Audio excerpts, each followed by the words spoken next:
and guts. And it all starts now. First up, a 1,000-second game of hide and seek in the most magical and sugar-loaded place on earth. Jimmy starts counting. 1, 2, 3, go! Contestants scatter like Skittles in a blender. Some dive into marshmallow pits. Others squeeze behind giant gumdrops. And one even eyes the chocolate river as a hiding spot. But the cowboy? He's spotted. Game over. His dream melts away just like chocolate left in the sun. Next, it's the candy wall of death. A towering rock wall disguised as a giant candy slab.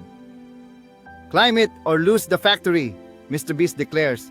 It looks sweet, but it's brutal on the arms. They scramble up, slipping and sliding. One nearly tumbles onto a massive jelly bean.